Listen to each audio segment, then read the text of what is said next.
Well, let's see. Are there giants still alive beneath the island of Sardinia? We think that this raises a very interesting question that we deal with in the film. Me and Steve and Tom Horn, and the idea.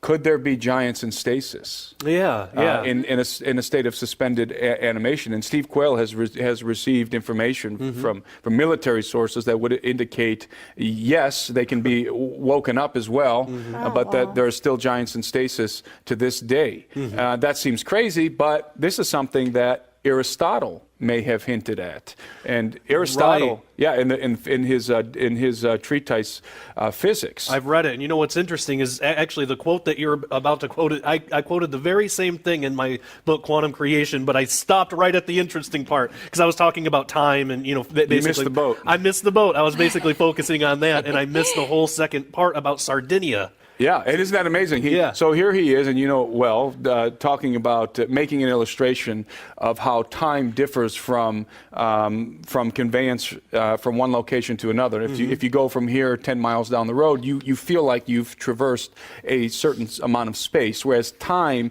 passes without us really noticing. So he's talking about this, right, in his book Physics. And then he makes sort of a casual reference to illustrate this idea of the passage of time. And he's going to make a reference, just like we would in a book or in conversation, that everybody is familiar with. To illustrate this point about time, what does he do?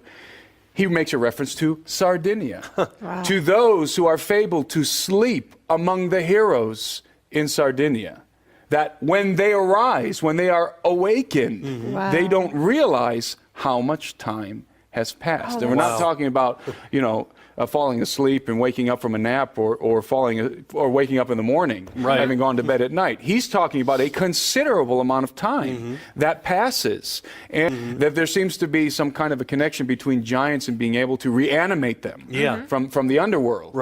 And so, is this what Aristotle is referring to? Is this part of the rite of incubation and the reason why the tombs were built in over 30,000 towers on one island?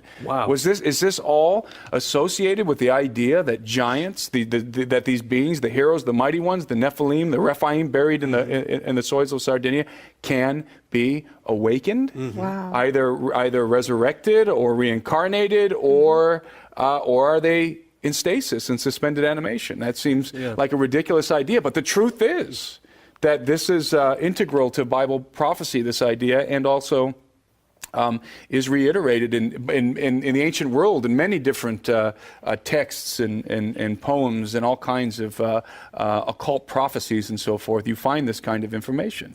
Somebody built over 30,000 megalithic towers on that island. And the archaeologists over there are giving us the dumbest answers as to who that might have been. Just like in, what are they saying about it? Farmers. Farmers. Just like in Malta, that farmers came over from Sicily to build the hypogeum, the underground megalithic complex. And how did they do it? Farmers, mind you, not even masons. Farmers came over. What do? They're farming in Sicily. Over in Malta, suddenly they're building this vast underground chamber, carving it out of limestone with deer antlers.